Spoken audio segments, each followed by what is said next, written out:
లోకాలకి బలమెవడో, చతుర్ముఖ బ్రహ్మగారు సృష్టికర్తకి బలమెవరో, నీకు బలమెవరో, నాకు బలమెవరో, లోకంలో ఉన్న సమస్త ప్రాణులకు బలమెవరో వాడే నాకు బలం నాన్న అన్నాడు. ఏది నీకు బలమైన వాడు ఎక్కడున్నాడు చూపించన్నాడు. ఇందుగలడందులేడని సందేహము వలదు చక్రి సర్వోపగతుండెందెందు వెదగి చూచిన అందందే కలడు తానవాగ్రని వింటే. ఇప్పుడు ప్రహ్లాదుడు ప్రతిజ్ఞ చేసినట్టు చెప్పాడు. మళ్ళీ ఎక్కడున్నాడని అడుగుతామే నాన్న, శ్రీ మహావిష్ణువు ఇక్కడ ఉండడం, ఇక్కడ లేకపోవడం ఉండదు. ఆయన సర్వత్ర వ్యాపించి ఉన్నాడు. ఇప్పుడు భక్తుడి మాట నిజం చెయ్యాలి. ఎందుకనంటే అంతటా ఉన్నాడని ప్రహ్లాదుడు అంటున్నాడు, లేడు శ్రీమన్నారాయణుడని హిరణ్యకశిపుడు అంటున్నాడు. ఎందుకని? ఆ శ్రీమన్నారాయణుడు ఎక్కడో లేడు, హిరణ్యకశిపుడి యొక్క గుండెల్లోకి వెళ్ళిపోయాడు. వైకుంఠం దగ్గరికి వెళ్ళినప్పుడు ఆయనే చెప్పుకున్నాడు. ఒకప్పుడు హిరణ్యాక్ష సంహార ఘట్టం దగ్గర చెప్పాడు. ఆ మన బలిచక్రవర్తితో మాట్లాడుతూ అంటాడు, నేను మీ తాత హిరణ్యకశిపుడి యొక్క ముక్కురంధ్రంలోంచి లోపలికి వెళ్ళి గుండెల్లో కూర్చున్నాను, ఆయన బయట వెతికాడు, లోపలే ఉన్నానని తెలుసుకోలేకపోయాడు అన్నాడు. కాబట్టి ఎక్కడున్నాడన్నాడు. ఇందుకలడందులేడని సందేహం వలదు, ఇక్కడున్నాడు అక్కడున్నాడని లేదు, అంతటా ఉన్నాడు నాన్న అన్నాడు. అంతటా ఉన్నాడు నాన్న అన్నప్పుడు ఆయన ఇలా చూస్తూ దేని మీద దృష్టి నిలబెట్టి ఇందులో ఉన్నాడా అంటే అందులోంచి బయటికి రావాలి. ఇప్పుడు అందులోంచి బయటికి రావాలి కాబట్టి హరి సర్వాకృతులం కలండనుచు ప్రహ్లాదుండు భాషింప, ఎందును లేడనుచు సుతుండైత్యుండు తర్జింప, శ్రీనరసింహకృతి దాల్చెనచ్యుతుడు నానా జంగమస్థావరోత్కర గర్భంబులాన్ని దేశములనుద్దండ ప్రభావంబునన్. ఏమో ఎక్కడ చూపించి ఇందులో ఉన్నాడా అని అడుగుతాడో అందులోంచి బయటికి రావాలి కాబట్టి చరాచర ప్రపంచమంతా కూడా ఒక మహా నారసింహం అయిపోయింది. బ్రహ్మాండమే ఒక నరసింహస్వరూపం అయిపోయింది. ఎక్కడ వేలు పెట్టి హిరణ్యకశిపుడు చూపిస్తాడో అక్కడి నుంచి బయటికి రావడానికి స్వామి ఉద్యుక్తుడై ఉన్నాడు. హిరణ్యకశిపుడు అక్కడ ఒక స్తంభాన్ని చూపించి ఇందులో ఉన్నాడా అన్నాడు. మళ్ళీ ఆ ప్రశ్న అడగవద్దు. గాలి ఆయన లేని ప్రదేశం లేదు, పంచభూతములలో అంతటా నిండి నిబిడీకృతమై ఉన్నాడన్నాడు. అయితే ఏది చూపించు నాకని చెప్పి గద తీసుకుని ఒక్క దెబ్బ కొట్టి చేత్తో ఆ స్తంభాన్ని కొట్టాడు. అంతటా నిండిపోయినటువంటి బ్రహ్మాండమైనటువంటి ఆ నరసింహస్వరూపం ఒక్కసారి స్తంభంలోంచి బయటికి రావడానికి ఉద్యుక్తమయ్యేటప్పటికీ కాంతులు సభామంతరమంతా కూడా నిండిపోయి అందరికీ కూడా కళ్ళు బైర్లు కమ్మాయి. అందులోంచి మహానుభావుడు ఒక్కసారి పాదాన్ని తీసి భూమి మీద పెట్టేటప్పటికీ అన్ని కోట్ల బ్రహ్మాండములు కడుపులో ఉన్నవాడేమో భూమి కుంగిపోయి భూమిని పట్టుకున్నటువంటి ఆదిశేషుని యొక్క పడగలు వంగిపోయాయి. ఆ పెట్టుకున్నటువంటి మణినూపురములు, ఆ భూమిని మోసేటటువంటి పరమ భయంకరమైనటువంటి ఆ దిగ్గజముల యొక్క తొండములు ఎలా ఉంటాయో అటువంటి లావైనటువంటి తొడలు, కట్టుకున్నటువంటి పట్టుపుట్టం, ఆ నడుము సన్నగా ఉన్న దాని మీద పెట్టుకున్నటువంటి వడ్డాణం, దానికి ఉన్నటువంటి చిరుగంటలు మోగుతుండగా కులపర్వతాలు ఎలా ఉంటాయో అంత విశాలమైనటువంటి వక్షస్థలంతో, మేరు మందర పర్వతాల్లో ఉన్న గుహలు ఎలా ఉంటాయో అటువంటి ముక్కులతో వేడి ఊపిరి విడిచిపెడుతుంటే అగ్నిజ్వాలలు వచ్చినట్టుగా వస్తుంటే, తెల్లగా ఉన్నటువంటి ఆ ఒంటి మీద ఉన్నటువంటి కేసరములు, బంగారు రంగులో ఉన్నటువంటి ఆ జూలొక్కసారి కదిపితే అది కొట్టుకుని విమానాల్లో విడుతున్న దేవతలు కూడా కింద పడిపోయి మేఘమండలం అంతా చెదిరిపోతుండగా, నాగుపాం పుట్టలోంచి పైకొచ్చి పడగ తిప్పినట్టు నోరు తెరిచి నాలుక ఆడిస్తుంటే, మహాప్రళయ సమయంలో బయలుదేరినటువంటి అగ్ని జ్వాల ఎలా కదులుతుందో అలా నాలుక కదులుతుంటే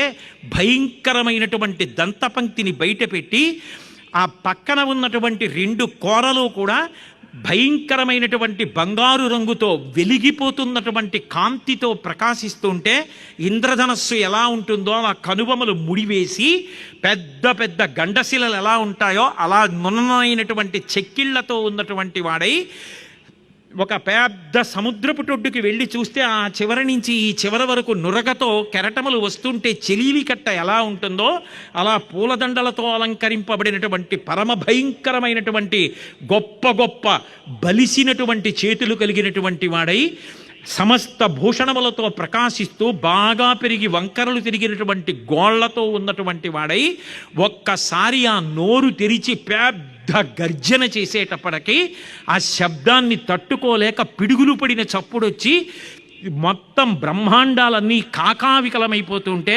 దేవతలు, యక్షులు, గంధర్వులు, కిన్నెరులు, కింపురుషులు భయపడిపోయి వచ్చి నిలబడి స్వామిని స్తోత్రం చేస్తుంటే ఒడిసి పట్టి హిరణ్యకశిపుణ్ణి ఈడ్చి తీసుకొచ్చి యుద్ధం మొదలు పెడితే, ఓహో స్వామి ఈ రూపంలో వచ్చాడు, నేను ఇప్పుడు విజృంభించి చంపవలసిందేనని హిరణ్యకశిపుడు పోరాటానికి సిద్ధపడుతుంటే కలుగులోంచి బయటికి వచ్చినటువంటి నాగుపాం అక్కడ వెడుతున్నటువంటి ఎలకని ఒడిసి పట్టి నోట్లో పట్టుకున్నట్టుగా తన బాహువుల చేత హిరణ్యకశిపుణ్ణి ఎత్తి పట్టుకుని తొడల మీద వేసుకుని గడప మీద కూర్చుని, ఇంట కాదు బయట కాదు గడప మీద, పైన కాదు కింద కాదు తొడల మీద, రాత్రి కాదు పగలు కాదు ప్రదోషంలో, బ్రతికున్నవి కాదు చచ్చిపోయినవి కాదు, కోస్తే బాధుండదు పెరుగుతాయి కాబట్టి గోళ్ల చేత, అస్త్రము కాదు శస్త్రము కాదు, నరుడు కాదు మృగము కాదు, కింద నరుడు పైన సింహం యొక్క ముఖం, పెద్ద జూలు, పరమ బలవత్తరమైనటువంటి శరీరంతో భయంకరంగా నాలుకాడుస్తూ ఇలా చూసేటప్పటికీ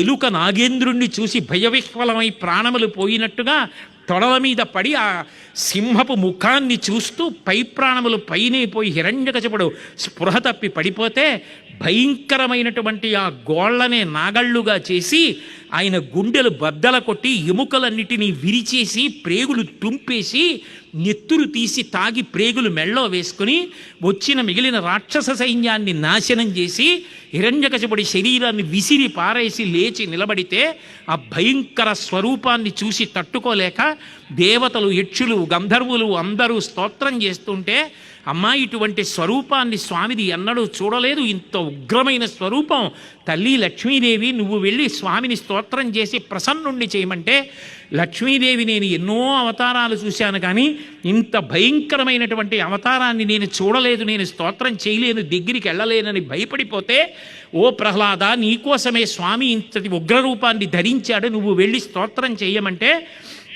ధైర్యంగా చిన్న పిల్లవాడు ప్రహ్లాదుడు ఆ నృసింహస్వామి దగ్గరికి వచ్చి, నిన్ను చూసి భయపడిపోతాననుకుంటున్నావా, నీకన్నా భయంకరమైన దాన్ని నేను ఒకదాన్ని చూశాను, సంసారం కన్నా భయంకరమైనది లోకంలో ఇంకొకటి ఉండదు.